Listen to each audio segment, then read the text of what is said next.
بسم الله الرحمن الرحيم. ألف لام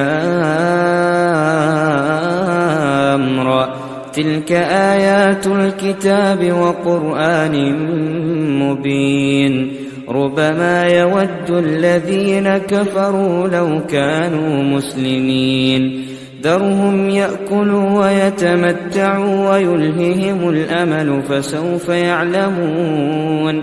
وما أهلكنا من قرية إلا ولها كتاب معلوم.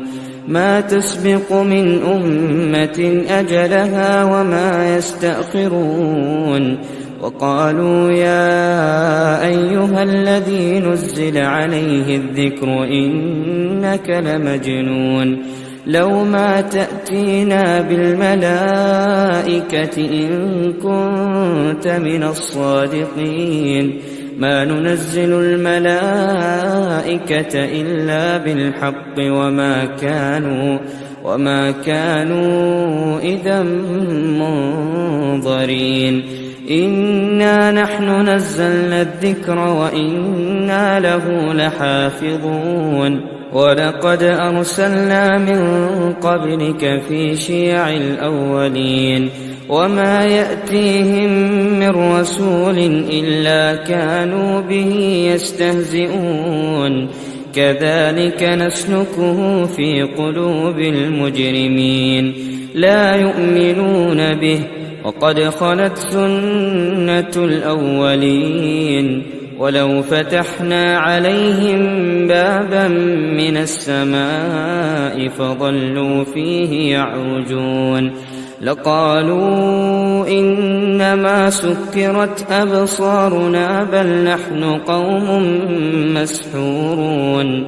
ولقد جعلنا في السماء بروجا وزيناها للناظرين وحفظناها من كل شيطان رجيم إلا من استرق السمع فأتبعه شهاب مبين.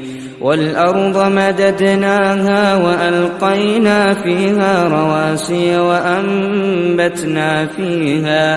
وأنبتنا فيها من كل شيء موزون.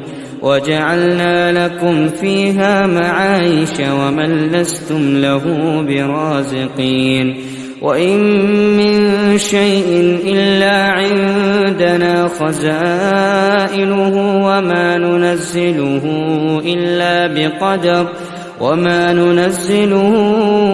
إلا بقدر معلوم. وأرسلنا الرياح لواقح فأنزلنا من السماء ماء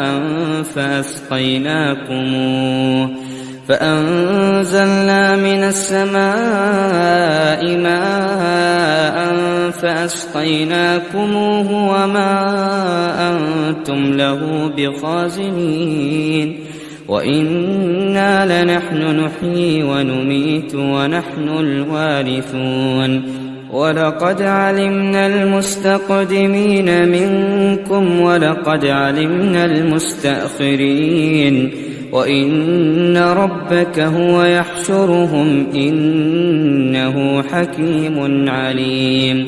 ولقد خلقنا الإنسان من صلصال من حمأ مسنون. والجان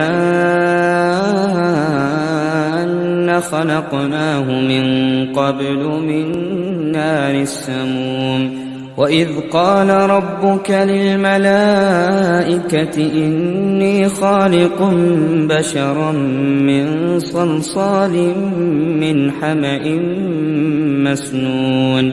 فإذا سويته ونفخت فيه من روحي فقعوا له ساجدين. فسجد الملائكة كلهم أجمعون إلا إبليس أبى أن يكون مع الساجدين. قال يا إبليس ما لك ألا تكون مع الساجدين؟ قال لم أكن لأسجد لبشر خلقته من صلصال من حمأ مسنون قال فاخرج منها فإن